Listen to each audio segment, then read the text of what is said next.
On a thrilling night, Noah and the Star Chief darted toward Nova like rockets, while Nova sprinted after them.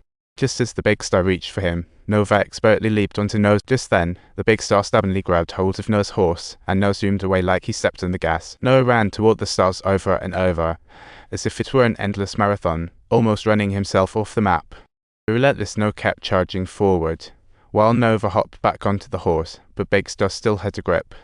Noah then delivered a merciless kick to Big Star. Just when Noah and Nova seemed on the verge of escape, a Star Soldier charged in, trying to zap Noah with a kettle prod, but Noah clutched it like it was a prize trophy. At the intense moment of a fierce clash amidst the stars and sea, there's no need to seek electricity.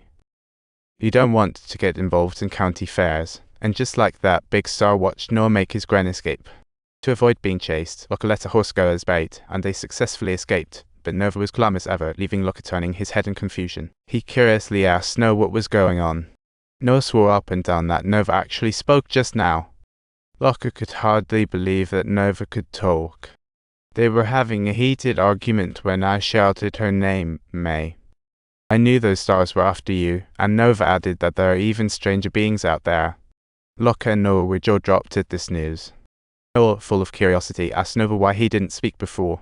Nova replied that his mom taught him to stay silent to keep himself safe. But Noah felt a bit tricked. Just as he was about to complain, Locke interrupted him and asked with concern, "Where's your mom, Nova?" With tears in his eyes, Nova told them that his mother was gone, leaving him all alone. Locke swiftly said, "Now that we have each other, we'll never be lonely again." Seeing Nova getting gloomier, Locke sought an excuse to leave, as if fate had deliberately tied Noah and Nova together, both deeply stirred by the absence of their mothers. Watching Nova shiver, Noah offered him his mother's blanket. Nova was so touched he was almost in tears, looking like he didn't want to see stars getting smarter and smarter.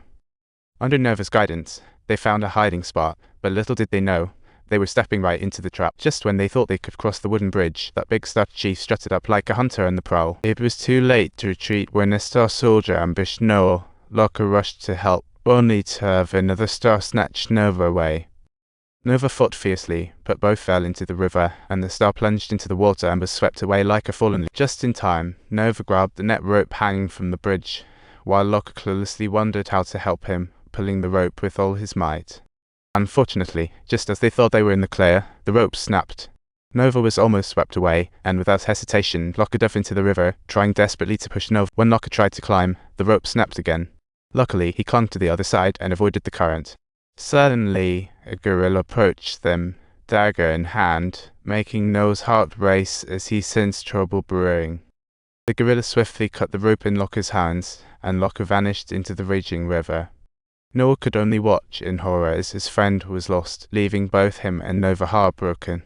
Noah and Nova were taken by gorillas to a deserted island, filled with remnants of human civilization.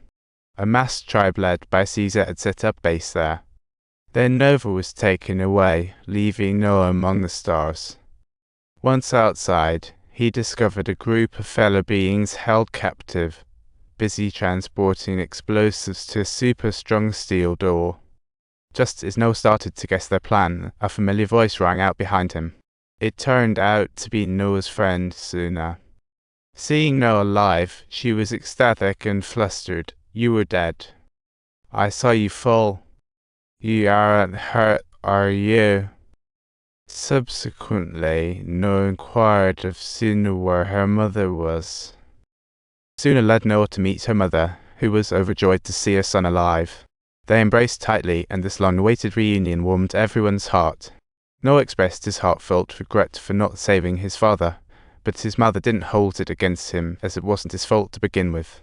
Suddenly, the blast of a horn sounded out, and the stars commenced to gather swiftly in the town square. With the booming sound of drums, a crowned star sauntered out, declaring, "What a lovely day, I'm Caesar." This star claimed to be Caesar, leaving Noah astonished as he turned to his mother to unveil the star's fib. Red Star Locke told him Caesar was their first leader, dead for over a century, but his spirit remained. Caesar stood for justice, forbidding family against family. Yet after his passing, the Star Tribe fell apart like a house of cards. Only a fraction of the stars continued to uphold Caesar's ideals, known as the Caesar sect, and Locke was the last faithful follower of Caesar. Clearly, Caesar aimed to use Caesar's prestige to rule the clan, then revealed Caesar's treasure was behind the steel door.